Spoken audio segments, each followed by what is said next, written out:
Coming up on 2020 on ID.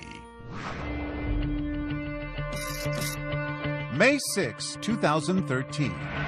And the gritty heartland city of Cleveland is about to witness a miracle. Help me, I'm Amanda Berry. I've been kidnapped and I've been missing for 10 years and I'm here, I'm free now. Amanda Berry, abducted just a day before her 17th birthday. But she'd not escaped alone. 2 other young women found that day. Gina Jesus returns here. She is indeed home. Gina DeJesus, kidnapped at the age of 14, and Michelle Knight, never even known to be missing. The man police arrested who owns the home is... Their abductor, a deranged school bus driver named Ariel Castro. But through the years of their captivity, they held on to one conviction, that their families would never give up on them. 10 years later, that fate brought them home.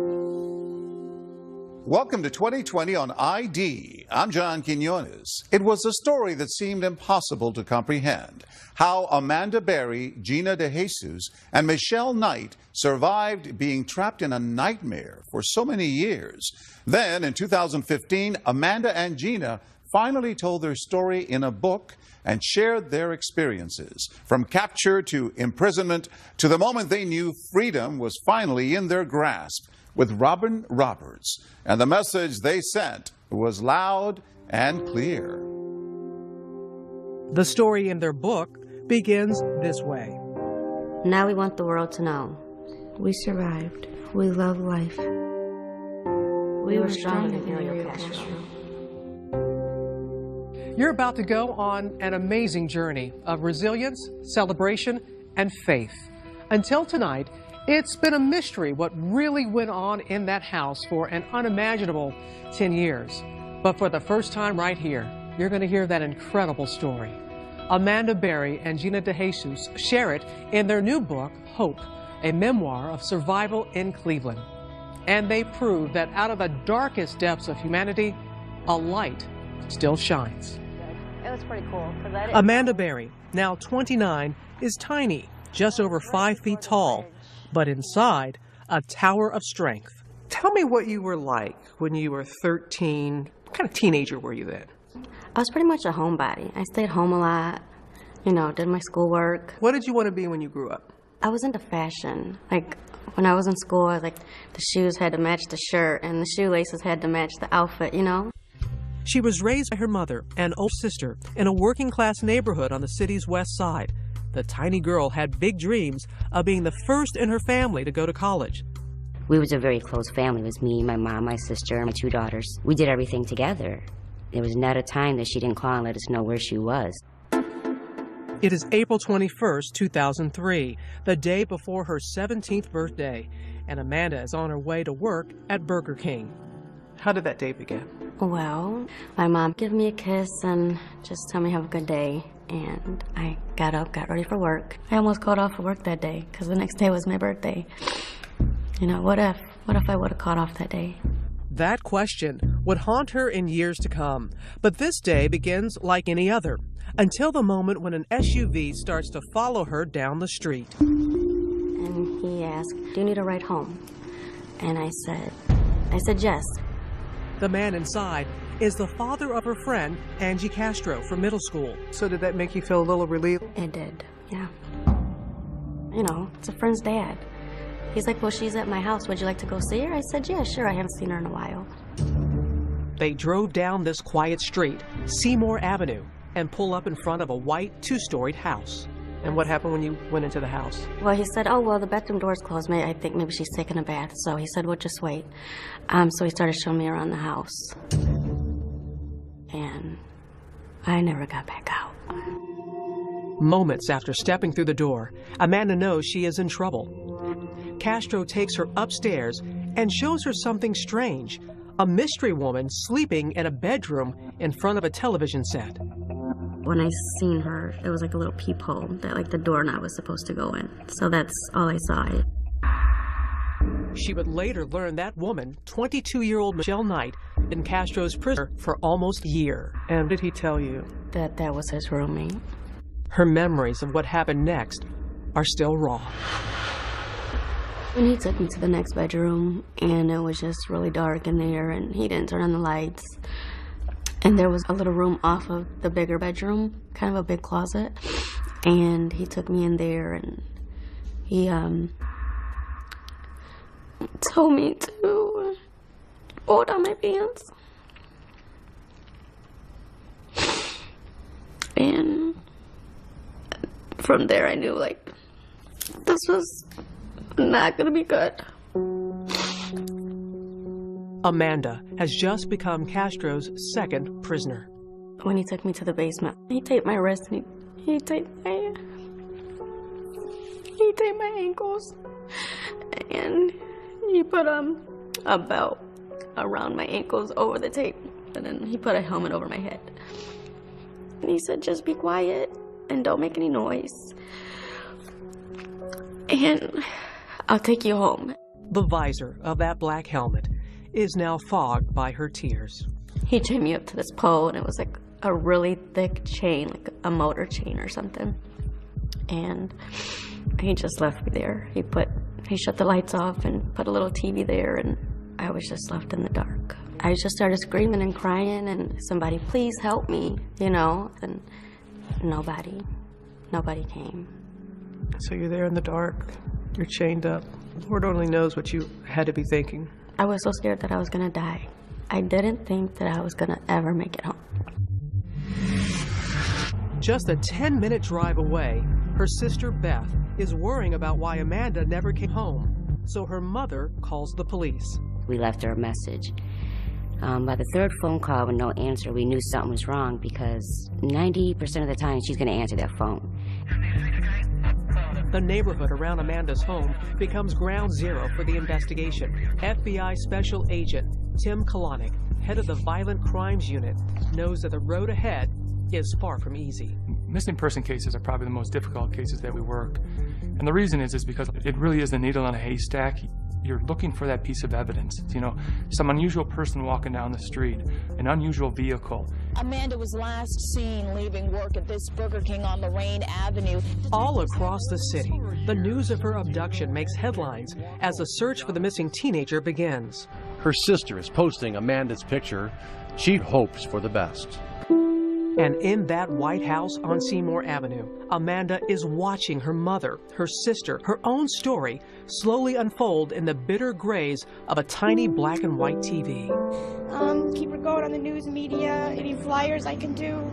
I wanted her to know that we was fighting for her and we wasn't going to give up until we knew where she was or what had happened. What went through your mind when you were watching that as you were chained? That kept me going. And I said, you know what, I'm going to make it home to you. As long as you fight, I'm going to fight. It is day 4 of Amanda's abduction. Castro has moved her to an upstairs bedroom, chaining her to a radiator. The hours are crawling by. The loneliness, the isolation, Amanda, that you must have felt. How did you deal with that? Well, the first week I was there, it was really tough. So I asked for maybe a coloring book and something I can write in a journal or something. The first thing he gives her is a diary with a tiny lock and key. Her first entry, written by the flickering light of the television. I just can't wait to go home. I'm 17 now, but don't have a life.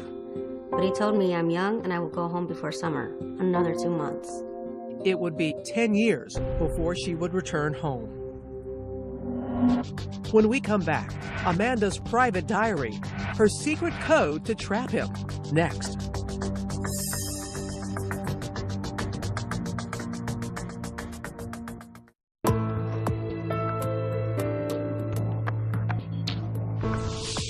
Two years after her escape, Amanda Berry was ready to finally tell what happened in the 10 years she was held captive in a rundown house on Cleveland's west side. Robin Roberts picks up the story as the shock of the first days gives way to a routine that is more horrific than anyone could imagine. This is a scale model of Ariel Castro's house. 1,400 square feet, 4 bedrooms, and 1 bathroom. Amanda was first held captive down in the basement. then moved to the second floor and chained in the main bedroom. Just steps down the hall, Michelle Knight, Castro's first captive, lived in a second tiny bedroom.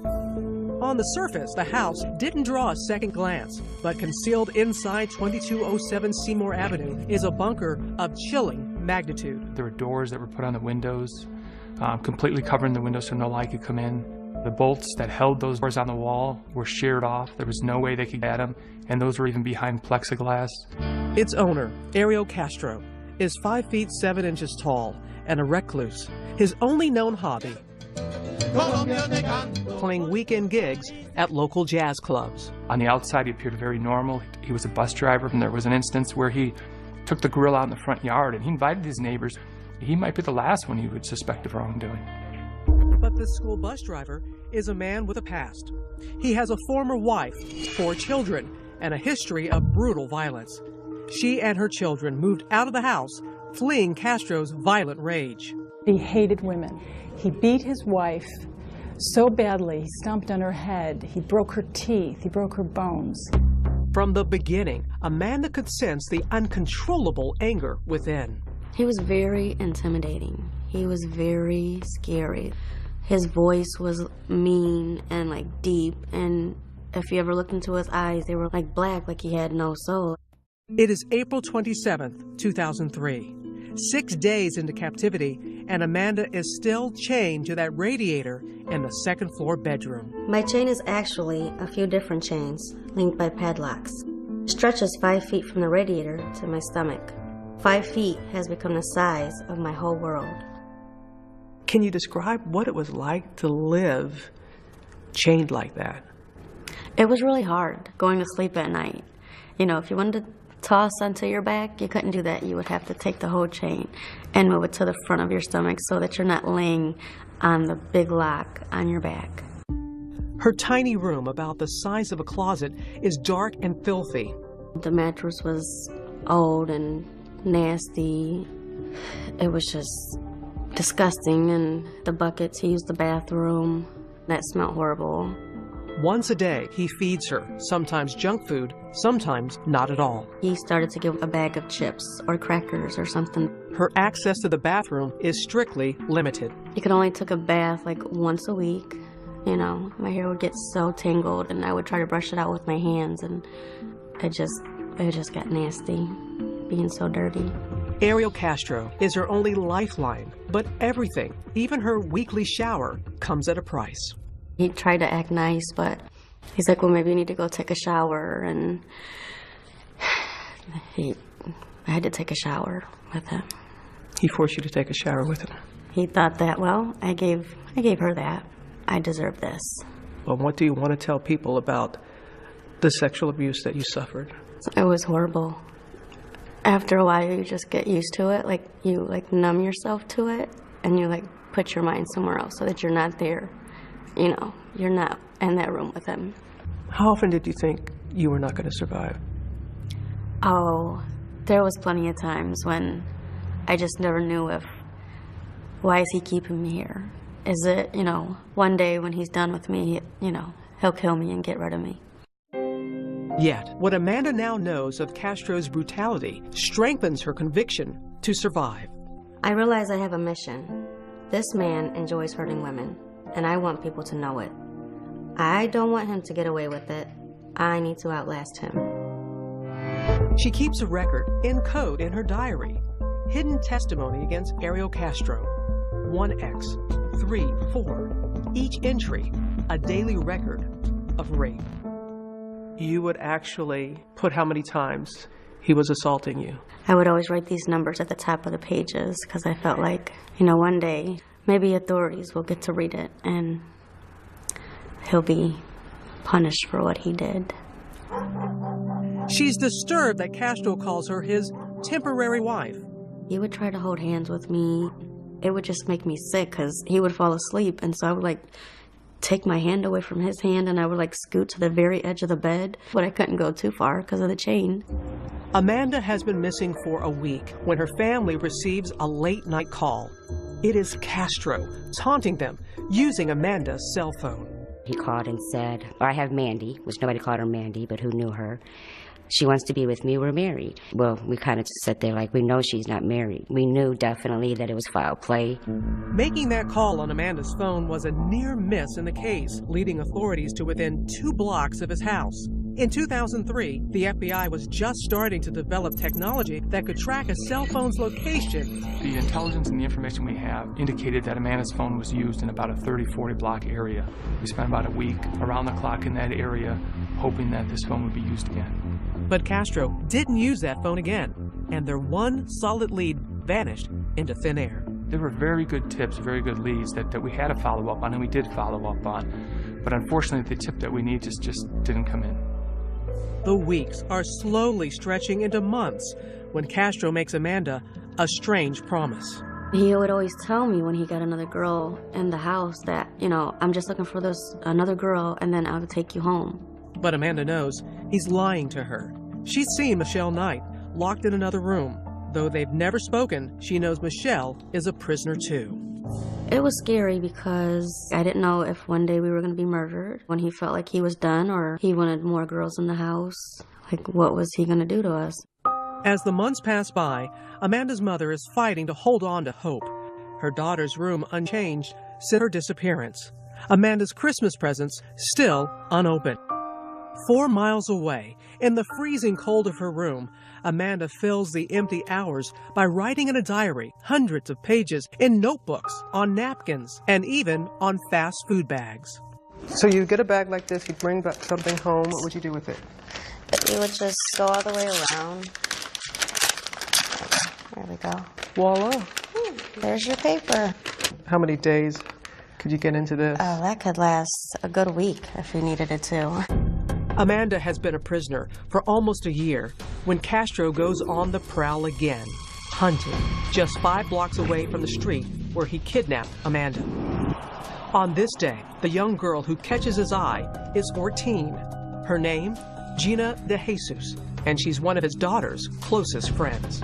He pulls over to me, and then I got in the car, and then he would say he's going to turn around, and he never turned around. Gina De Jesus is about to become Castro's 3rd victim. Stay with us.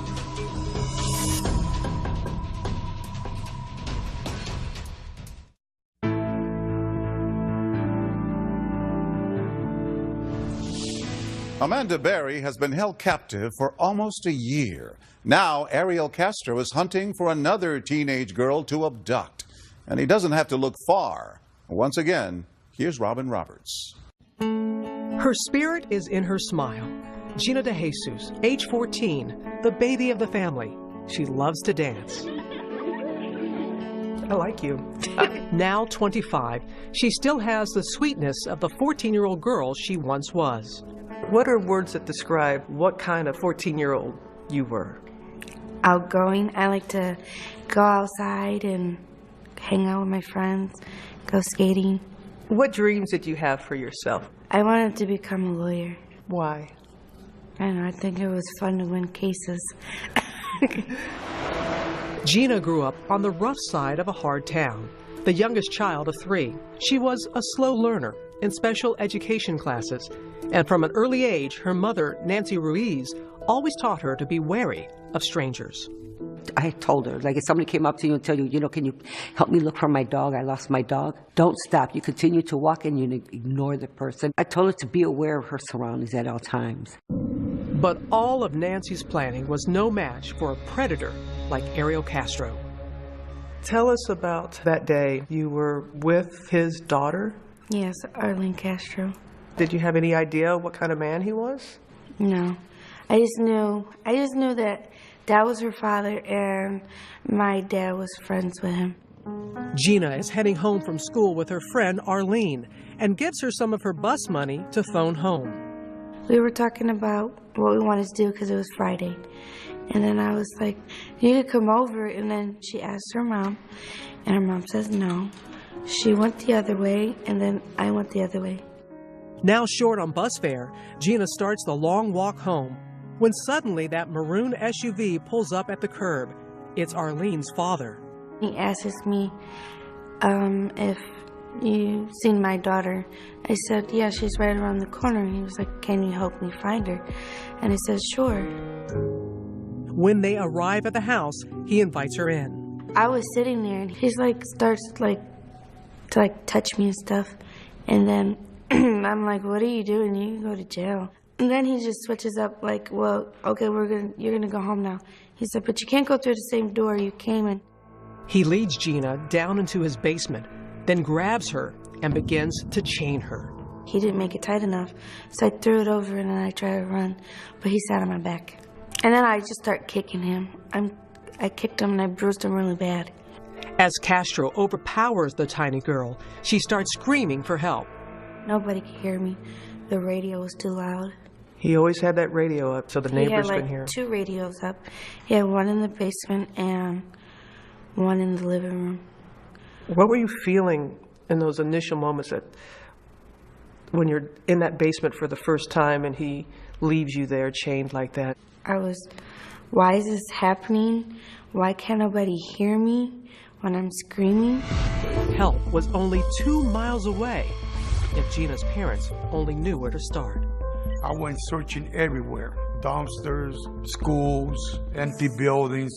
The police feverishly search for clues, now suspecting that there is a serial criminal on the loose. By air, on ground, every inch of Cleveland's west side under the microscope. For the first few weeks, Gina is traumatized by Castro's disturbing behavior. He would take my hair and put it in his mouth. I don't know why he did it, but it was gross. When was the first time that he took advantage of you? May 7th. She still remembers the exact date, but it's still too painful to say more. What are you comfortable in sharing and telling us about that? I'm not comfortable.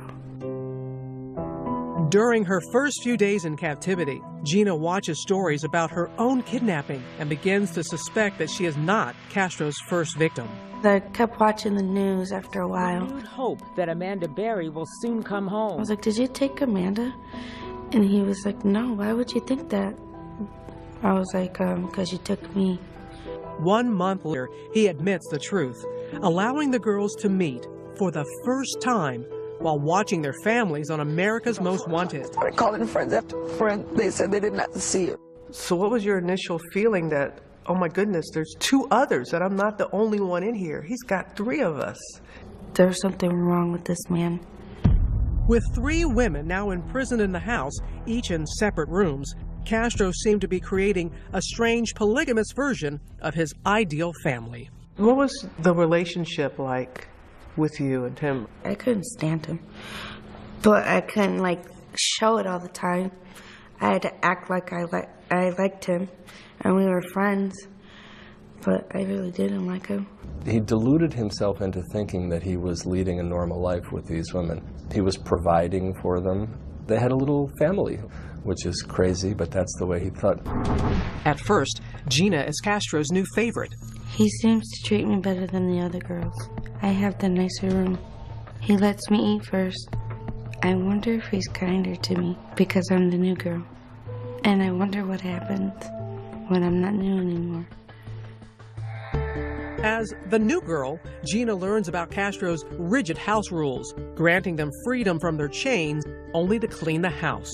We had to make toothpaste last for 5 months. We had to use a tiny drop of dish soap to wash a full sink of dishes. We had to put the pan in the center on the stove. It couldn't be a little to the left, a little to the right. Castro used this calculated deprivation to drive the girls apart. When you have very little, you can become jealous. Yeah.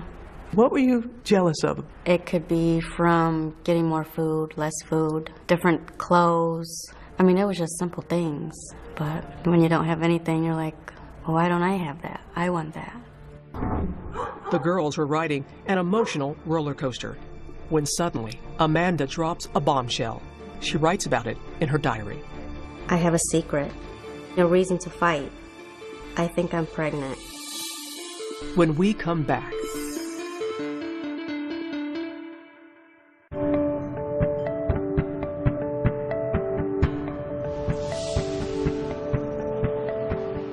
3 more years have passed in that house on Seymour Avenue. Gina, Amanda, and Michelle locked in a prison of frozen time. Their posters are getting tattered. Their school friends have graduated. Years of isolation have left the girls with nothing but the past. I never finished high school or learned to drive. I hate him for selling me off from the world. What was the biggest part of you that you felt he took from you that you lost? A normal life, living life.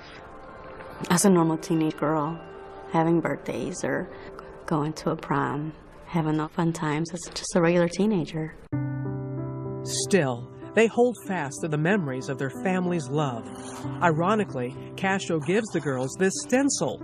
They trace the word hope to ward off despair. I got that when he went to the yard sale.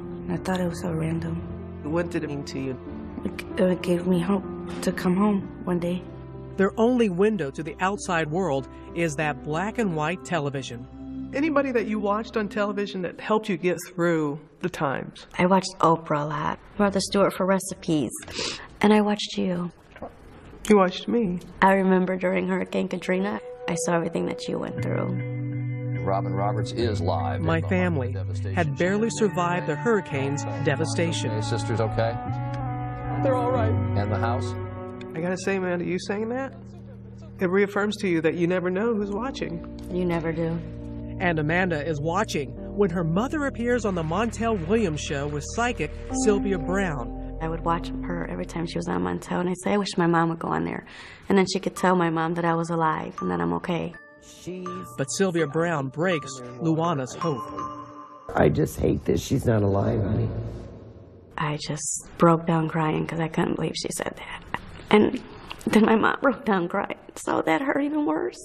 2 years later, Amanda learns on a news report that her mother has passed. For 3 years, Luana Miller fought hard to find Amanda. I think that was the hardest part of being in there.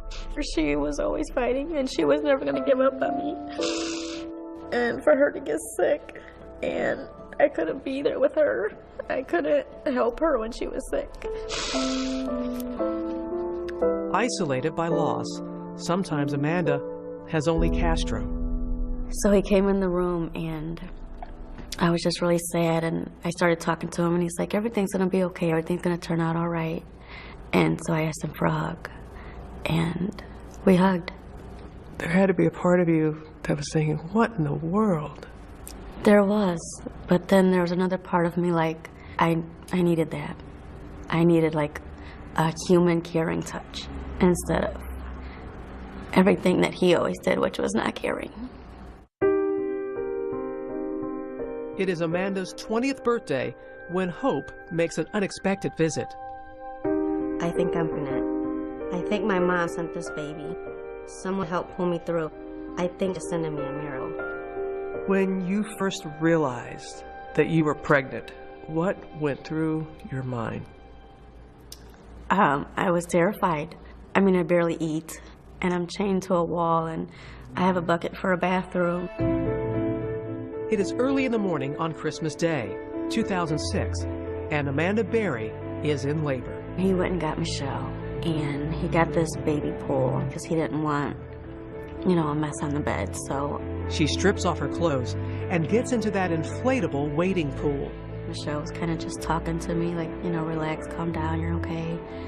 And he sat in the rocking chair right there, just reading this book about, like, birth and stuff. Just hours later, baby Jocelyn emerges into her surreal world. What was it like for you, Amanda, when you looked in her eyes for the first time? It was amazing because she was so quiet, and she was just the most beautiful thing. You hear of rape victims who have a child.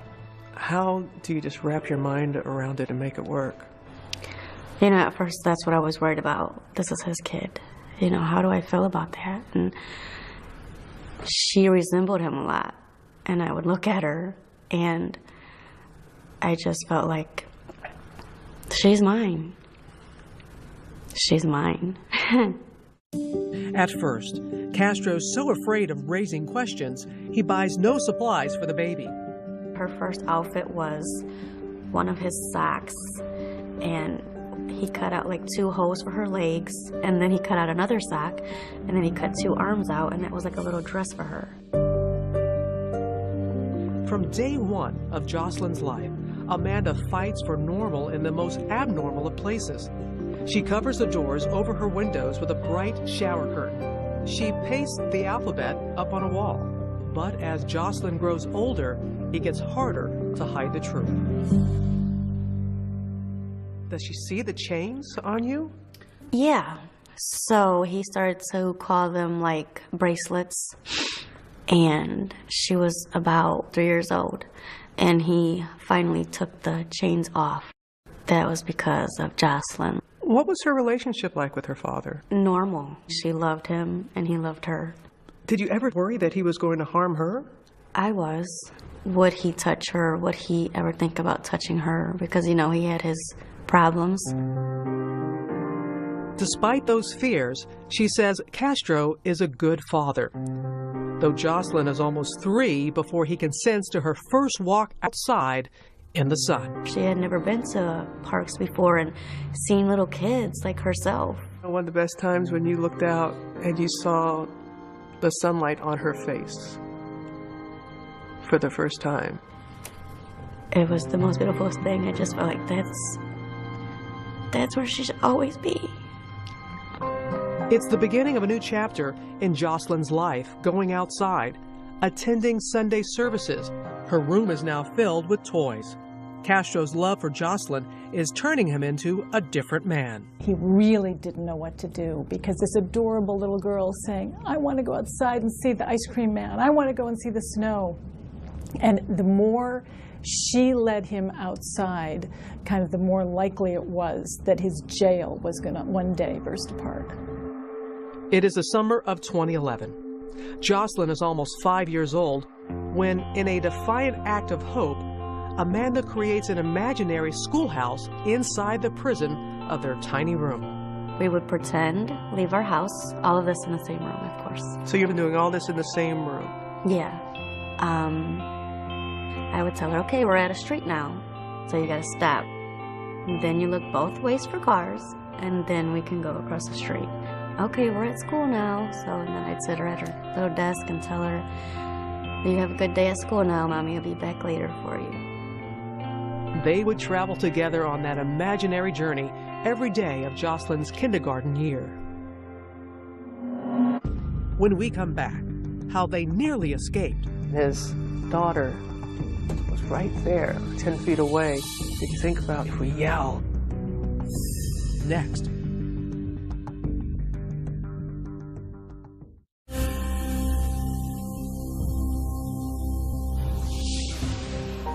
Though the house was a fortress and the girls, for years, locked and chained, the question that many may ask is, why didn't they run? I thought about putting rat poison in his beans and then spraying like pine sol in his eyes, but he was always a step ahead of what I was doing. Both girls admit there were opportunities that slipped away. Once, when Gina's friend Arlene Castro stopped by, he moved and chained all 3 girls in the basement. The 3 of you were in the basement, and his daughter was right there. Arlene was just 10 feet away. Yeah, we can hear him laughing and talking. Still, they remained silent. Did you think about if we yell? She's right there, we're right there. Possibly somebody she could hear you? There was always a chance. What if he killed everybody? The daily abuse was agonizing, but the unknown, even more terrifying. Every day was unpredictable. That was one of the hardest parts, because you never knew how he was going to act. What do you say to those people to make them understand? You never know until you're in that situation, what you're going to do, how you're going to react. They dreamt of escaping. They dreamt of setting the house on fire. But if I get caught, I just can't bear any more pain. And they were frozen in fear. But on May 6, 2013, courage came from the most unexpected of places. On that day, it is little Jocelyn who sparks the great escape. Jocelyn goes downstairs, and then she runs back up, and she says, I don't find Daddy. Daddy's nowhere around. It's like, Mom, Daddy's car is gone. My heart immediately started pounding because I'm like, should I chance it? If I'm going to do it, I need to do it now. Amazingly, she finds her bedroom door unlocked. This is the one time that your room was not locked. Never before in 10 years has that happened. She races downstairs. The front door is open, but beyond it, a second door, padlocked shut. Still, Amanda manages to squeeze out an arm. So I'm just like waving my arm and I'm like, somebody please, please help me. I'm Amanda Berry, please. She's too afraid to go back for Gina and Michelle. I turned to Michelle, I'm like, we could run. But then once Michelle gets pumped, I talked her out of it. Why'd you talk her out of it? I thought that Amanda got caught. Outside, a neighbor sees Amanda, but is afraid to intervene. After I got to that door and the guy didn't help me, I was like, he's gonna come home and this is just gonna be the end. That's when Charles Ramsey shows up. I see this girl going nuts, trying to get out of her house. I go on the porch and she says, help me get out. I've been in here a long time. He kind of like started like trying to pull on the door, but he couldn't get it open either. And so he like kind of kicks it and he's like, there you go, finish kicking it out and you can get out. With reckless courage, Amanda kicks her way to freedom and emerges, clinging to her terrified daughter. This is a cell phone image of that moment of freedom. And she comes out with the little girl and she says, call 911. My name is Amanda Berry. Help me, I'm Amanda Berry. I've been kidnapped and I've been missing for 10 years and I'm here, I'm free now. Were you still frightened that he may show up at any time? I was terrified. And just because there's people on the street doesn't mean that he wouldn't hurt me. Why, after all this time, do you think he left that door open? I still don't know why he left that day with the door unlocked. I will never know. Within minutes, the police start flooding the street. It was so unreal because the cops just kept coming. My partner immediately asked her, is there anybody else inside? And she said yes, Gina DeJesus and another girl. A neighbor captures the moment when the police storm the house. Inside, Gina and Michelle cower in their room, afraid of Castro's rage. And I'm like, oh, we're next. He's coming for us, so close the door. They yell police, and then Michelle swings the door open and just runs out there and hugs him. She jumped onto me. She's like, you saved us, you saved us. And I'm holding on to her so tight. In tears, Officer Anthony Espada looks up and sees Gina, unrecognizable after losing 30 pounds. I just look at her and I asked her, what's your name? She said, my name is Georgina DeJesus. We found them. We found them. Lost and finally found, the flashing lights blind their eyes accustomed only to darkness. Once I saw that, I'm like, this is it. I think we're free now. Delivered at last from the shadows, their families wait with open arms. Oh my God, she's so skinny, but she was still beautiful. She had the biggest smile that she always had. Was that dream? I needed somebody to wake me up. Thank you, Lord. You brought my baby back home. For Amanda, Gina, and Michelle, the endless nights of terror have finally come to an end.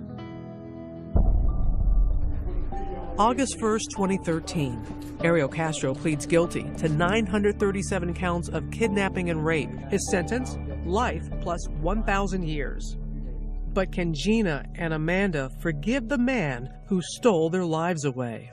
I think you have to forgive in order to move on with your life. Can you forgive him? I thought about that a lot. And in this situation, I feel like, no, I could never forgive him.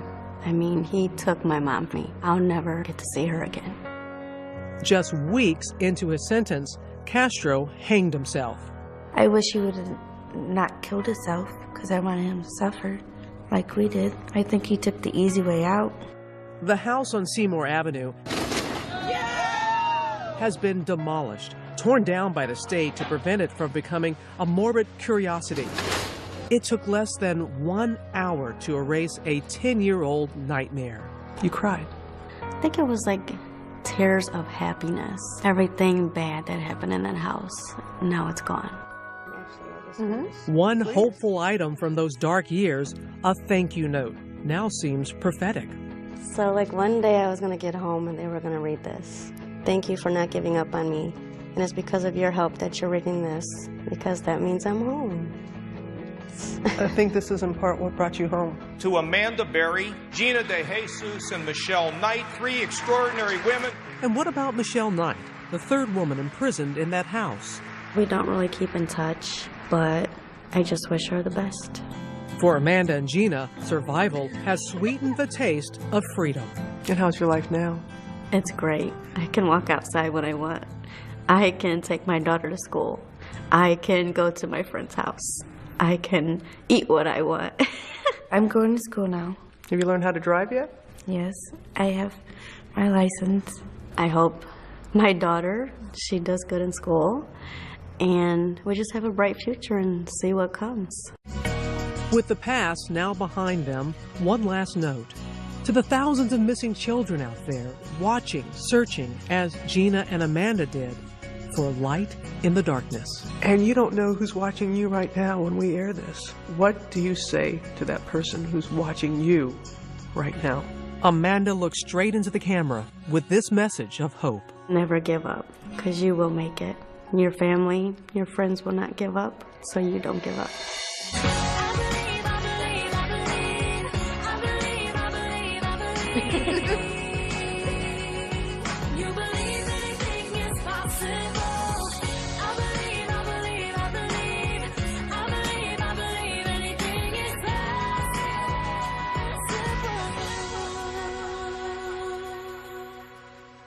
Two years after their escape, another milestone for Amanda Berry and Gina DeJesus.